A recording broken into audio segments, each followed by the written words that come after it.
right. It is so exciting for me to get to share these times with you and share how we talk and get to know one another after the sessions. And I ask that you will just blame it all on me because we're over our time a little bit. And I hope that you will just love these ladies that planned this whole event. And if anyone says it went long, it's all me. Thank you. All right. So on this topic of blooming, I want to end with two quick things, and I hope that I can keep it in 20 minutes. I'll try to communicate what I want to communicate in 20 minutes, but I have two extra thoughts to leave with you today. So over the summer, I began weeding my very overgrown flower garden. I live out in the country, and so, of course, when we moved there, we thought that these flower gardens would be these such beautiful things. And basically, in the country, the wind blows every weed that you ever had heard of right into your beautiful flower garden, and it just, if you don't really keep up with it, it just becomes this overgrown thing. So I have daylilies. Most of you know what a daylily is. It's this nice, thick, full, kind of fountainy looking plant that sprouts up the little pretty lilies. So I begin to weed this daylily, and right in the middle, so I've got a daylily, it's like this big in circumference.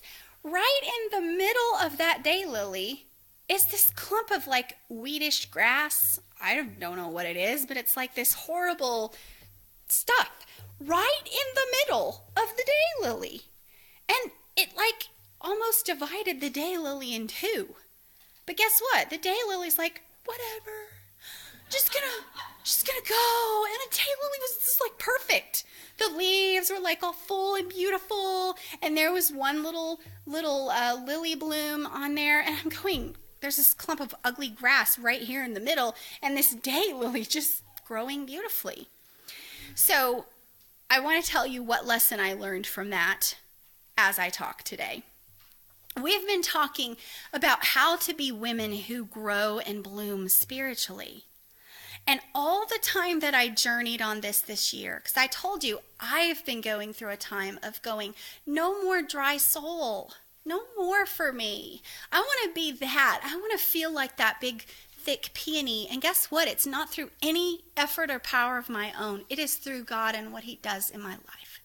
He is creating the bloom in my life. And if you hear me say anything, I never want to ever be a woman who said, I created the bloom. I did all these things. God did them because I surrendered to what He asked me to do.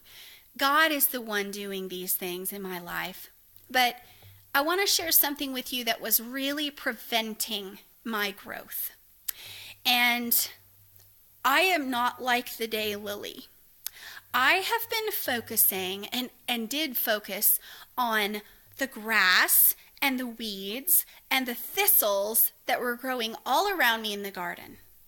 I am hyper-focused on, because I'm trying to be blooming, I then sort of started to notice the ratty garden around me.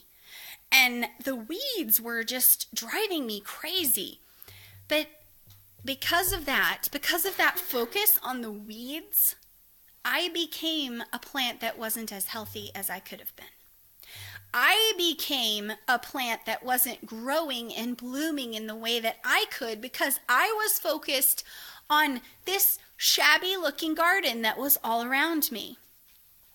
And I want to share with you that this ugly habit of mine didn't just hurt me, but it hurt my family and friends because of my influence, I'd be like, look at that weed, or this weed's driving me crazy, or that's a weed. And they are.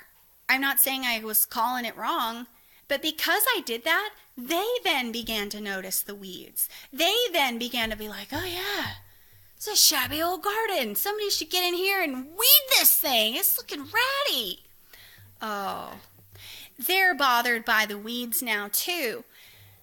I just want to say that there are people in my life who do not appreciate my passion. They don't like my vision. I feel like they oppose my ideas. They squelch my creativity, and it just feels like they're a weed. There are situations in life that we cannot control that just feel like it's sucking the life out of you like a weed, right? We have people in our lives who just take and take and take. They just stick the roots down in and try to suck all the nutrients out of the soil. There are those people in our churches. There are those people in our communities, in our families. That's the way it is. Some situations, such as certain traditions that we can't seem to see God, all we see is the tradition. That weed makes me really crazy. Different people's mindset, how they're just so, we have to do it this way. And I want to be as biblical and as God-focused as any woman ever wanted to be. But sometimes there's this weeds that just, they so crowd the path, right? I don't know what the weeds in your life are. Mine are totally different than yours. I don't know what your garden is looking like, but I guarantee you there's weeds. There is weeds that are just times with our kids. Sometimes with my kids, I'm going, oh, we're going through a tough time. A tough 3-year-old or a tough teen or a tough husband or whatever it is. We've got weeds growing in the garden, right? And occasionally, if we focus on those weeds, it can feel like there's more weeds than beautiful plants. We can look around in our churches and we can just start being like the weed pointer outers. Hey, check out that weed. They're not doing what they should be doing. Look at this weed. They're not growing like they ought to be growing. They're sucking me dry. And you just get this hyper focus on the weeds. Well, if you spend all your time worrying about weeds like I have done and have been guilty of doing, you can stunt your own growth. Sometimes you can't make things different. You can't change them. But we have to, pardon the expression, but bloom where you're planted. We have to be women who, like the daylily in my garden, bloom despite the weeds. Bloom no matter what weed is there. Because that's what God has called us to do, to be women who grow and bloom. I learned this and I told myself this because I was becoming like this weed Nazi or whatever. And it was really bothering me that all of these things were happening and people were acting in a certain way. And I was so annoyed by the weeds. And then someone reminded me, guess what? God knows where the weeds are in the garden. It is not my job to be the weeder. That is God's job. He knows the garden of the church and he knows the weeds. He knows the situational weeds. He knows the people weeds. He knows the attitude weeds. He knows the tradition weeds. He has got it. And I don't need to be the one that's just, oh, my skin is prickling because there's so many weeds. They're just sucking nutrients and energy from you. Guess what? He knows that too. He knows what is happening in his church. And he is the master gardener. He is okay with some weeds. He's okay with it. Remember we talked about thistly women? He sees beauty sometimes where we can see none. And I have got to grow anyway. I've got to grow despite the weeds, like my daylily. It had a weed growing right in the center of it, and it was still lush and blooming. I have to stop being irritated by all of these distracting weeds in the garden and be the beautiful plant. Stop whining about everything. My daylily could not do anything about the clump of grass growing there, could it? My daylily had no control over that clump of grass, but guess what? It grew nonetheless. The daylily grew and bloomed despite the weeds. To bloom as beautifully as we can, we have to let God be the gardener. And I can't tell you specifically about certain weeds because your weeds are all different. There's different things that will annoy you. You've got different situations in your churches and your homes. You know what they are. And I want you to take a moment today to think about what weeds are happening in your life right now. Like, just think about it. Make that little mental list. What is a weed in your life, in your congregation, in your community, whatever it is that's just, there's a weed there and it's just really bothering you. So take a minute to think about that. Then what I want you to do is ask yourself this: can I do anything about this weed? Can I change this weed? If your husband is feeling weedish in your life, that's never happened to me. But if he was, can you change that weed? You cannot. But you can bloom so beautifully that that weed will not take your growth. You cannot, some things we can change, right? If you just made a list and you thought of something in your life that can change, because half the time when I point out a weed, I'm like, oh, that was me. I was the one that was being the weed to that other person, and I can deal with that. I can take care of that. Some weeds, have you ever just put up with something for a really long time? It's something that you could act like, I don't know, like for me, weight maybe is a weed that's like nagging me. Come on, girl, don't eat the brownies. I can make that weed go away if I will just act about that. But a lot of weeds are not that way. We can't do anything about them. So if the answer is yes, that you can do something, by all means, act to make your life better. But more likely than not, the answer is no. And here's where I submit we make the change. We take our list of weeds to the master gardener in prayer. And we say, guess what? I just wanted to say that these are the weeds that are really bothering me. These are the weeds that are kind of growing right in the center of my daylily. And guess what? We have to trust that the master gardener is going to take care of those weeds in his time. Trust God with the weeds, and you focus on blooming. Trust God that your soil will be rich enough that the weeds won't matter. Because the world is full of weeds and things that can bog us down, and we still have to be these women that grow. And for me, I need prayers all the time that I will not be focusing on weeds, but that I'll be focusing on growth. And I submit to you, I have a tendency to look at weeds, and the weeds really bother me. So please pray for me and share with each other those things that are being weedy, and remind each other when there's a weed, God is the gardener. He knows that weed is there, and he's allowing it to stay there. Perhaps for your growth, perhaps for the weed's growth, perhaps for the garden. We don't know his purposes, but I have to bloom no matter what. So I want to share with us, just as we conclude, a beautiful illustration that just totally captured my heart when we thought about the idea of blooming spiritually. Have you ever watched a field of sunflowers? Have you ever seen how they work? I guess they're called sunflowers because their face follows the sun as it makes its way across the sky. In the morning, the flower faces east, eagerly awaiting the sun to rise. By evening, they're facing the west, and they say goodnight to the sun.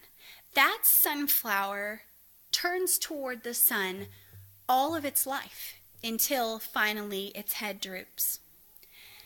What impact would your life have on others if you bloomed just like a sunflower and you turned your face ever toward Jesus? That is the kind of spiritual bloom that we want to have in our lives, that I want to have in my life. Our goal as Christian women should be to bloom like sunflowers, S-O-N. Our fragrant blooms only exist to turn toward him. If you didn't know where the sun was, you could look at a field of sunflowers and all the faces would be pointing toward the sun, right? That's how the women in this room could be to the world. That our blooms would have our faces toward the sun. And whenever the world wanted to know where the sun was, they could look at that field and go right there. That's what we're doing. We are becoming women every day that just say, God, I want to follow wherever you go. I'm going to follow you from the morning, and I am going to turn my face toward you. Our lives should follow Jesus just like that. But that takes a full blooming flower, doesn't it? That takes that big, gorgeous sunflower. And I'm guessing that there are women right here in this room that do not feel like a big, gorgeous sunflower. You're feeling a little dried up. You are feeling like you are a perennial in winter. Just right? There is no green. There is no life. It's just a dead clump. And I have been there too. I have felt that. But I want to remind you that there are seasons of bloom in every Christian woman's life. No earthly plant blooms all the time, does it? And I want to tell us today 2 quick little things about the value of the dormant times. Because I could stand here and shame you. How dare you feel dry when we have such an amazing God? How dare you be dead and old and crusty when we should be blooming? And I could point out, oh, look at all the great women who bloom all the time. And don't you kind of shrink? And you kind of feel like, oh, I shouldn't have dry times. That means maybe I did something wrong, like on my spiritual walk. Maybe I'm not as in tune with God as I should be. Maybe that's true. But there is value in dormancy, right? God uses all seasons. And if you're in a dry season, God is using that to grow your plant into a stronger version when it's time to bloom. There are 2 kinds of dormancy. 1, neglect. You are dormant because you have neglected your spiritual growth. The soil around your garden is dry. It's full of weeds. You have not gotten fertilization. Your roots have begun to dry out. I am not here to say what kind of dormancy you're experiencing, but that's one kind, neglect. If you look inside today and say, oh, I'm feeling very dry, consider today, am I experiencing dormancy because of neglect? Because I haven't spent the time putting in what I need to put in to bloom. Or we have natural dormancy, don't we?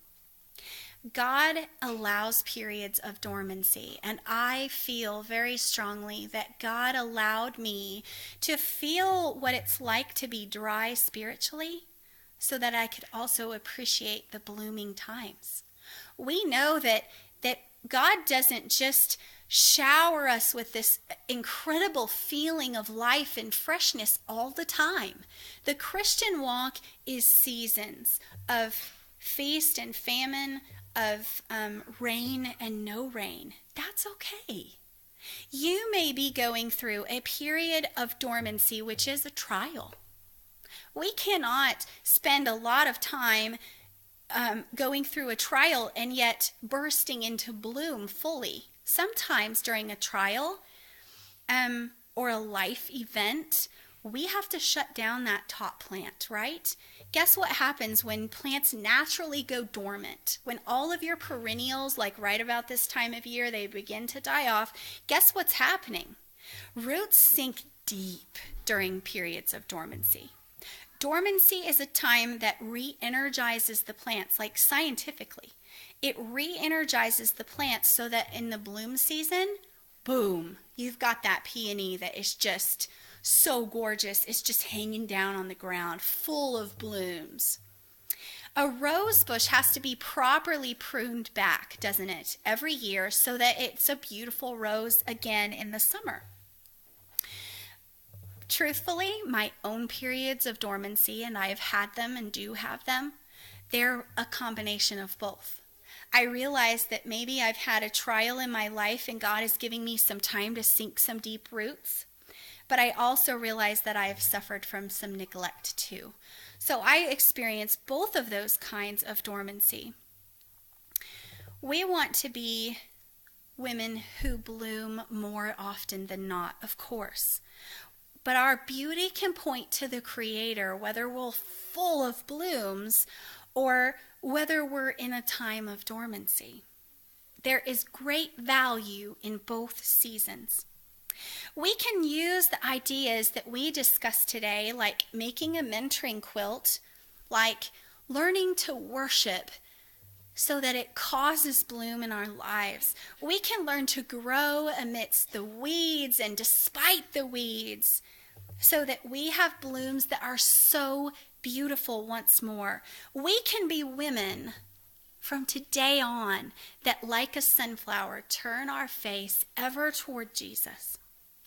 I want to read to you the words of a worship song. You may not know this song and you may know it. We were going to sing it, but it's too hard to learn altogether. But as I read it, if you feel comfortable, close your eyes. And I want to imagine your heart in this song and listen to the words of the song. As we close our time together, we can be women who bloom like a sunflower, who turn our absolute hearts toward God. So listen to the words of these songs and we'll end for today. If you feel comfortable, just close your eyes, and I'm going to repeat the words a couple of times so they can really sink in. Turn my heart, O Lord, like rivers of water. Turn my heart, O Lord, by your hand, till my whole life flows in the river of your Spirit, and my name brings honor to the Lamb. Turn my heart, O Lord, like rivers of water. Turn my heart, O Lord, by your hand, till my whole life flows in the river of your Spirit, and my name brings honor to the Lamb. Lord, I surrender to your work in me. I rest my life within your loving hands. Thank you for having me today. It's been my greatest joy to share my thoughts with you, and thank you for sharing your time with me.